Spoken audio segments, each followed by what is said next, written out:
헬로우, 제 이름은 CJ 로빅, 록아일랜드 북스의 설립자입니다. 전 여러분이 요드헤이 바브헤이는 누구이신가 비디오북 챕터 4를 보시고서 은혜 받으시리라고 믿습니다. 이 영상이 당신께 은혜가 되면 다른 이들에게 rivvideos.com 링크를 알려주십시오. 그러면 우리는 다른 이들에게 우리 구원자이자 주님이신 분에 대한 좋은 소식을 전할 수 있습니다. 이제 저는 질문의 대상인 바로 그 히브리어 단어에 관하여 간단한 질문을 하며 시작하겠습니다. 질문은 이렇습니다. 하나님의 관점에서 사랑이 무엇입니까? 다른 말로 하자면 하나님께서는 사랑을 어떻게 정의하십니까? 다른 무엇보다도 견줄 수 없고 비슷할 수도 없는 영원히 베풀어지는 궁극이며 최고의 사랑에 대해서 하나님께서는 3개의 그림 문자로 계시하시는데 그중 하나는 2번 반복됩니다. 아하베는 하나님의 히브리어 단어인데 번역하면 사랑입니다. 동산의 원래 언어로 보면 그 단어는 이렇습니다.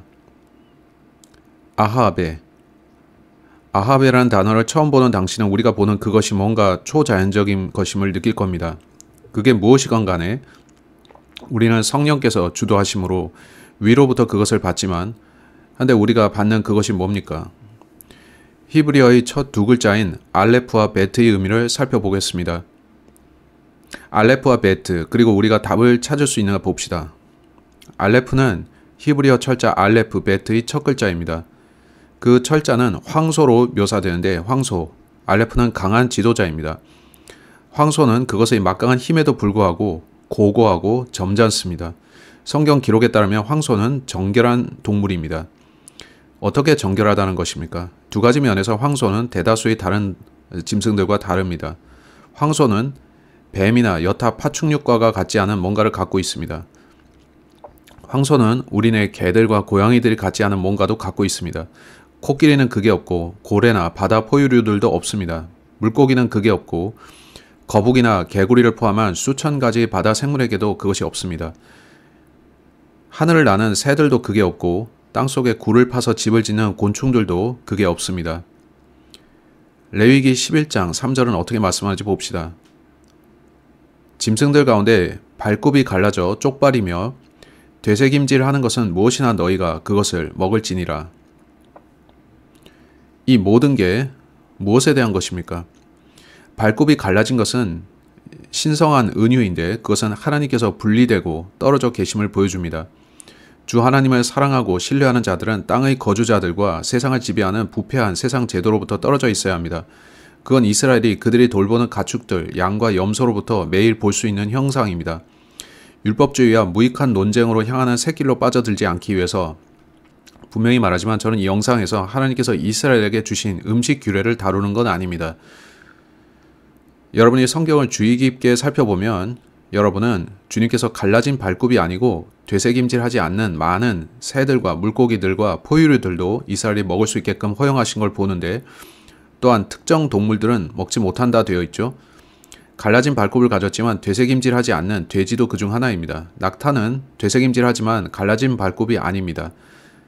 하나님께서는 이스라엘인들에게 돼지나 낙타를 먹지 말라 하셨습니다. 제가 집중하려 하는 것은 주께서 그의 자녀들에게 영원한 의미를 가진 것을 이해시키고자 하셨다는 것이고 그것은 주께서 도입하신 음식 규례의 변화와는 무관했으며 에덴 동산이나 그 밖에서나 구약에서나 신약에서나 마찬가지로 상관없습니다. 원래는 주께서 과일들, 견과류들, 또 곡류를 아담과 이브의 식단으로 주셨죠. 에덴 동산에서는 피 흘림이 없었고 다만 아담이 범죄한 후에 주님 자신께서 한 짐승을 죽이시어 아담이 선택한 잎으로 만든 덮는 옷을 그분의 가죽 옷으로 대체하셨죠. 하나님께서는 한 죄 없는 짐승의 가죽을 덮는 옷으로 공급하시어 아담을 두르셨는데 피 안에 생명이 있고 죄가 들어오기 전에는 피 흘림이 없었죠. 아담의 범죄 이후에 하나님께서는 짐승들의 피 흘림을 허락하실 뿐 아니라 명령하셨습니다. 그것은 피 안에 생명이 있을 뿐 아니라 피 흘림이 없이는 죄들의 용서함이 없다는 것을 일시적이며 또한 가시적으로 상기시키는 의미였습니다. 그리스도 안에 있는 우리는 영원한 피의 대속의 복을 받았는데 그것은 어린 양, 황소, 염소의 피 흘림에 의해 주어지는 것처럼 일시적이지 않고 그것은 우리가 우리의 죄들을 용서받을 수 있게끔 그의 피를 의지적으로 흘린 마지막 아담에게서 주어진 영원한 대속입니다. 그것에 대해서 생각하기는 힘들지만 주님께서는 우리가 그것에 대해 생각하기를 원하시는데 이는 피 흘림이 없이는 죄들의 용서함이 없기 때문이죠. 용서함이 없으면 우리는 우리를 창조하셨을 뿐 아니라 매우 사랑하셔서 그의 아들을 사람이 되게 하시어 우리 죄를 대신하게 하신 하나님으로부터 영원히 분리될 수밖에 없습니다. 그분의 순수하고 무죄한 삶은 그분만이 대속을 이루시고 우리 죄들의 영원한 덮음을 줄 자격이 있음을 입증했죠. 예슈아 하마시아께서는 갈보리 십자가에서 그분의 생명을 내려놓으실 때 죄가 세상에 들어올 때 있었던 일의 연결편이 되셨는데 마지막 아담께서는 모든 인류를 위해 죄의 저주를 돌이키셨고 만군의 하나님의 진노를 피하기 위해서 사람들은 단지 그의 영원한 한 번 희생을 믿도록 초청을 받습니다. 네, 그건 참 이해하기 힘들지만 그것은 생명의 상실 위에 스포트라이트를 놓습니다. 그건 우리가 심히 가볍게 다루는 죄의 엄청난 결과들 위에 비추는 영원히 기하급수적으로 커지는 스포트라이트입니다. 따라서 갈라진 굽과 되새김질은 그것을 보고 이해하도록 주어진 또 하나의 가시적 모형인데 이제 그것은 주님을 보고 경청하고 복종하는 게 얼마나 중요한지를 상기시켜주는 재료입니다. 이스라엘 자손들은 갈라진 굽이라는 이 단순한 표적을 보고 그들이 이 세상에서는 순례자들이며 모든 이교 문화들과 주변 세계의 전통들로부터 스스로 분리되어야 함을 이해하게 됐습니다. 당시 만일 황소와 소, 젖소, 숫소, 양떼, 염소떼, 들소, 사슴, 엘크, 기린 이런 갈라진 굽을 가졌고 되새김질하는 주님께서 남겨두신 소수의 짐승들의 전체 리스트를 만들어 봤을지 모르겠는데 이것들은 주께서 정결한 짐승들이라 부르신 반추 동물들입니다.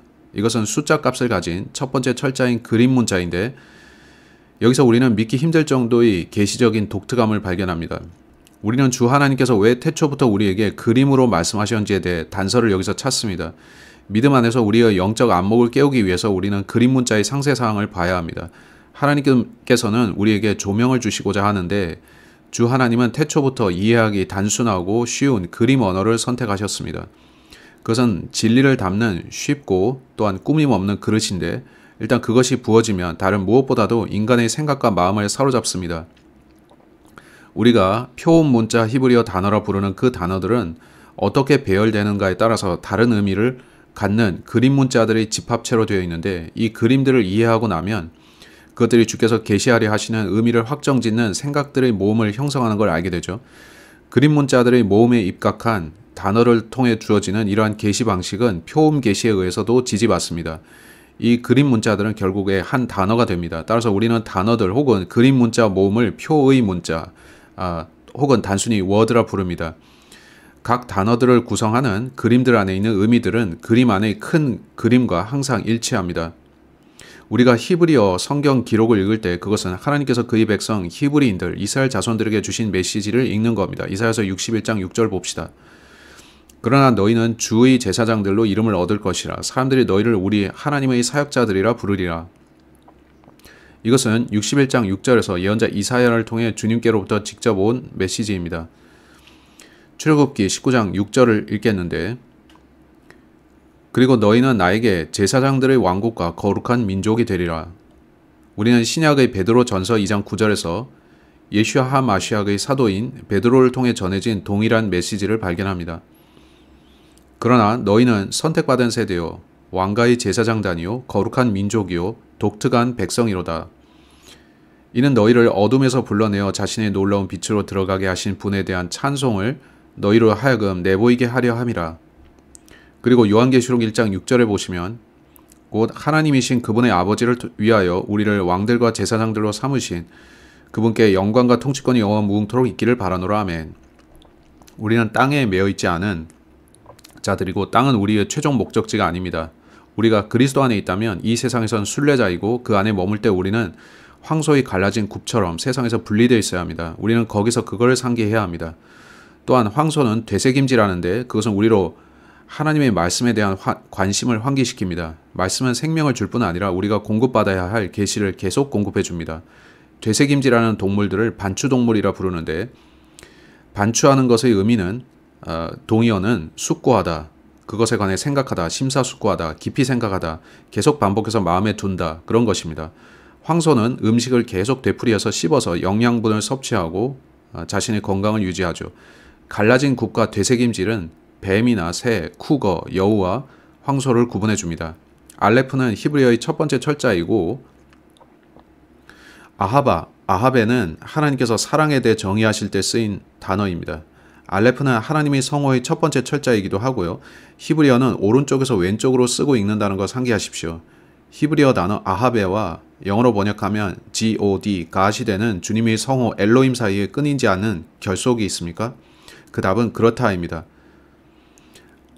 아하베, 사랑과 엘로힘, 하나님, 또한 요드헤이 바브헤이, 로드, 대문자 LORD, 그것들 사이에는 연관성이 있습니다. 로드라는 단어를 한번 보십시오. 그분의 이름이 현대 히브리어 기록에서는 감춰져 있는 것 같죠? 동산의 원래 언어인 고대 그림 문자, 모세가 조명을 받은 그 문자 안에서 주님의 이름이 보여지고 있습니까?